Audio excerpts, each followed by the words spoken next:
wabarakatuh. Kami di sini akan mendiskusikan 8 materi yang telah dibahas sebelumnya dengan mata kuliah e-commerce. Selamat menyaksikan. Baiklah, materi pertama yang akan kami bahas yaitu mengenai definisi e-commerce, manfaat e-commerce, dan juga perkembangan e-commerce. Definisi e-commerce itu adalah bentuk transaksi bisnis yang dilakukan secara elektronik melalui internet. Ini itu termasuk kegiatan seperti membeli dan menjual produk dan lainnya.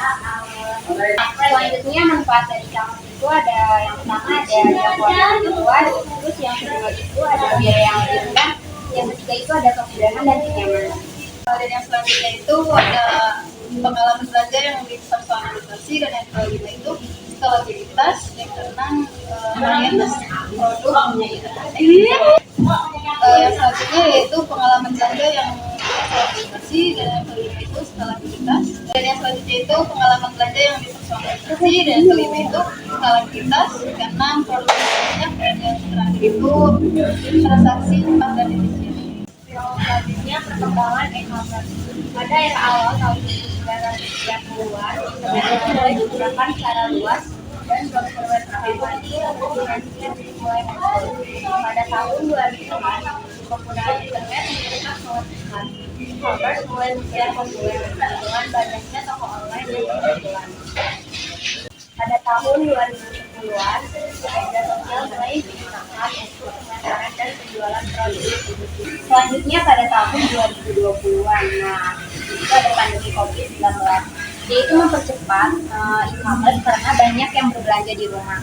Terus yang pertama itu ada layanan pengiriman dan logistik semakin efisien. Yang kedua itu ada teknologi AR dan VR, yaitu mulai digunakan untuk meningkatkan pengalaman belanja. Dan yang terakhir itu ada integrasi e-commerce dengan media sosial semakin dalam, memungkinkan belanja langsung dari platform media sosial. Nah, itulah pembahasan yang kami bahas dari materi pertama. Untuk kesimpulannya yaitu e-commerce terus berkembang dengan cepat karena kemajuan teknologi dan perubahan perilaku konsumen. Manfaatnya itu sangat besar bagi konsumen dan pelaku bisnis dan memungkinkan transaksi itu lebih efisien dan akses ke pasar yang lebih besar. Baiklah, materi selanjutnya yang akan kami bahas yaitu e-commerce berdasarkan produk yang berbeda. Nah, e-commerce itu perdagangan elektronik atau aktivitas jual beli barang yang melalui internet. Nah, berdasarkan jenis produknya, e-commerce itu dapat dibagi menjadi beberapa kategori. Untuk kategori pertama, bisa dijelaskan ya sih? Bisa, yang pertama itu ada barang fisik. Jadi penjualan produk nyata seperti pakaian, elektronik, dan peralatan rumah tangga yang memurnikan penjualan fisik ke pelanggan. Contohnya itu seperti Amazon atau Tokopedia. Nah, yang kedua itu ada barang digital. Jadi penjualan produk yang dapat dijual atau diakses secara online seperti musik, e-book, perangkat lunak, dan Selanjutnya jasa penawaran layanan yang bisa dipesan dan seringkali dikonsumsi secara online atau di lokasi fisik. Contoh layanan kebersihan, perawatan, layanan contohnya kayak perawatan rumah, terus konsultasi online dan freelancer. Contoh Fiverr, Gojek. Dan yang keempat itu ada marketplace, itu platform yang menghubungkan antara penjual dan pembeli. Contohnya itu eBay dan sebagainya. Nah, masing-masing jenis e-commerce ini memiliki karakteristik dan tantangan dan strategi pemasaran yang berbeda sesuai dengan produk yang dijual. Baiklah, materi selanjutnya yaitu membedakan struktur dan klasifikasi model e-commerce. Nah, untuk poin pertama itu berdasarkan sifat transaksi. Yang pertama adalah B2C atau business customer, di mana perusahaan menjual langsung ke konsumen akhir. Dan selanjutnya itu B2B atau business to business, di mana transaksi antara perusahaan, contohnya Alibaba. Selanjutnya itu C2C, customer to customer, di mana individu menjual ke individu lain, contohnya itu eBay. Dan selanjutnya itu C2B atau customer to business, di mana konsumen itu menawarkan produk atau jasa ke perusahaan, contohnya Upwork. Dan selanjutnya itu B2G, yaitu business to government, perusahaan itu menjual ke instansi pemerintah. Dan yang terakhir itu adalah G2C, yaitu government to citizen, di mana pemerintah menyediakan layanan kepada warga, contohnya itu portal pembayaran pajak. Nah, materi selanjutnya bisa disampaikan oleh rekan saya. Berdasarkan model pendapatan, yang pertama itu ada marketplace atau platform menghubungkan penjual dan pembeli dengan pendapatan dari komisi, contohnya itu Shopee. Nah, yang kedua itu ada subscription atau biasa. Pengguna membayar biaya berkelangganan, contohnya itu adalah Netflix. Yang ketiga itu ada advertising basic, yaitu pendapatan utama dari iklan, contohnya itu pendapatan dari Google. Nah, yang terakhir itu ada direct sales, yaitu perusahaan menjual produk langsung ke konsumen, contohnya itu adalah Apple Store. Nah, yang berdasarkan saluran distribusi itu yang pertama ada pure play e-commerce. Jadi operasi sepenuhnya online tanpa toko fisik, contohnya itu kayak Bukalapak. Terus yang kedua itu ada big and click. Jadi menggabungkan toko fisik dengan operasi online, contohnya itu kayak Walmart. Lanjut, berdasarkan produk atau layanan. Detailing, retailing online. Penjualan produk fisik. Contohnya Zalora. Yang kedua service based, menyediakan layanan online, contoh Gojek. Yang ketiga digital produk, penjualan produk digital, contoh Itunas. Lanjut, berdasarkan teknologi yang digunakan, yang pertama mobile commerce, e-commerce melalui perangkat mobile. Yang kedua social e-commerce, e-commerce pembelian melalui media sosial. Selanjutnya berdasarkan jenis interaksi. Yang pertama ada peer-to-peer atau P2P, yaitu interaksi langsung antar individu, contohnya AIDB. Yang kedua, crowdsourcing, yaitu penggalangan dana atau sumber daya dari banyak orang, contohnya Kickstarter. Nah, memahami struktur dan klasifikasi ini tuh membantu dalam merancang strategi e-commerce yang sesuai dengan target pasar dan model bisnis. Untuk materi selanjutnya, kami akan membahas membangun bisnis e-commerce. Nah, membangun bisnis e-commerce ini melibatkan beberapa tahapan yang sangat penting dan perlu diperhatikan agar bisnis ini berjalan dengan lancar. Untuk tahapannya bisa dijelaskan oleh rekan-rekan saya. Nah, yang pertama itu ada penelitian pasar. Jadi, identifikasi misi, analisis pasar, dan pesaing. Yang kedua itu ada perencanaan bisnis. Jadi, buat rencana bisnis yang mencakup audiens dan proyeksi keuangan. Dan yang ketiga itu ada pemilihan platform. Jadi, kita harus pilih platform e-commerce yang sesuai dengan Jadi, kayak contohnya Shopee atau e-commerce, atau membuat situs sendiri. Yang keempat itu pengembangan website, desain dan membangun situs web yang security, termasuk integrasi sistem pembayaran dan fitur keamanan. Yang kelima, pengelolaan inventories, yaitu atur sistem manajemen inventaris untuk melakukan stok. Dan yang keenam itu pemasaran dan SEO. Gunakan strategi digital marketing, termasuk SEO dan berbayar dan media sosial untuk menarik pelanggan. Dan yang ketiga itu layanan pelanggan. Sediakan layanan pelanggan yang responsif untuk menjawab pertanyaan dan menangani keluhan. Dengan mengikuti langkah itu, bisnis e-commerce itu dapat dibangun dan dioperasikan dengan efektif. Baiklah, materi selanjutnya yang akan kami bahas itu bisnis portal internet, yaitu platform online yang menyajikan berbagai jenis informasi dan layanan dari berbagai sumber dalam satu tempat. Portal ini itu biasanya menyediakan beragam konten seperti berita, artikel, forum, directory, email, dan alat pencarian. Untuk poin selanjutnya itu akan dibahas oleh rekan-rekan saya. Ada beberapa fitur utama, yaitu yang pertama agregasi konten, yaitu mengumpulkan dan menyajikan konten dari berbagai sumber. Yang kedua itu berita dan informasi, yaitu menyediakan berita terkini dan update informasi.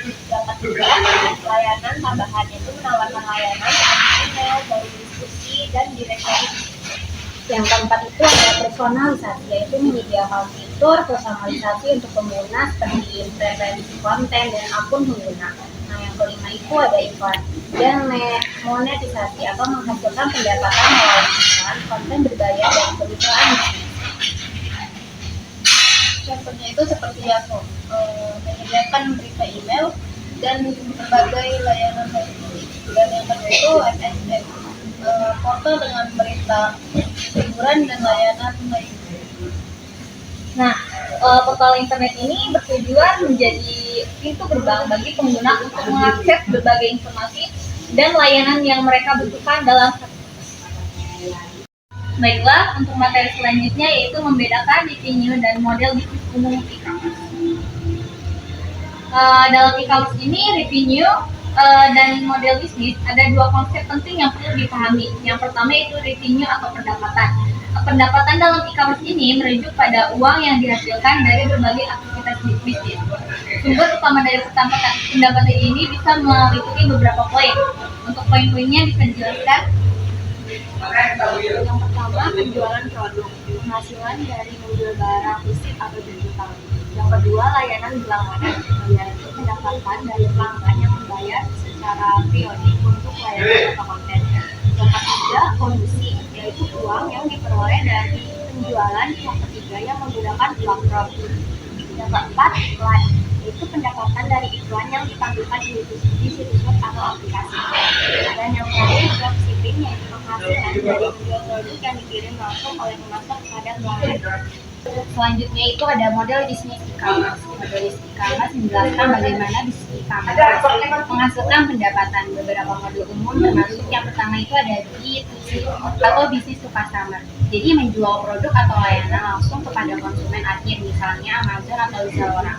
Yang kedua itu ada B2B atau business to business. Jadi bisnis jual produk atau layanan kepada bisnis lain, misalnya itu Alibaba. Nah, yang ketiga itu ada C2C atau customer to customer. Jadi layanan kepada konsumen atau layanan kepada konsumen lain biasanya melalui kayak platform, biasanya misalnya kayak eBay atau OLX. Yang selanjutnya ada dropshipping, di mana bisnis menjual produk tanpa menyimpan inventaris. Produk dikirim langsung dari pemasok ke pelanggan. Contohnya itu Overstock. Dan yang kelima itu subscription. Model di mana pelanggan membayar biaya berlangganan untuk akses ke produk atau layanan, misalnya itu Netflix dan. Nah, dengan memahami perbedaan antara pendapatan dan model bisnis ini penting untuk mengembangkan strategi bisnis yang efektif dalam e-commerce. Baiklah, materi selanjutnya yaitu chain dan distribusi produk e-commerce. Chain atau rantai dan distribusi produk e-commerce ini mencakup beberapa tahapan dan elemen kunci yang memastikan produk dapat bergerak dari produsen ke konsumen akhir. Ada beberapa tahapan dan elemen utama dari rantai dan distribusi produk e-commerce. Silakan. Yang pertama ada pengadaan produk, proses identifikasi dan pembelian produk dan pemasok atau produsen.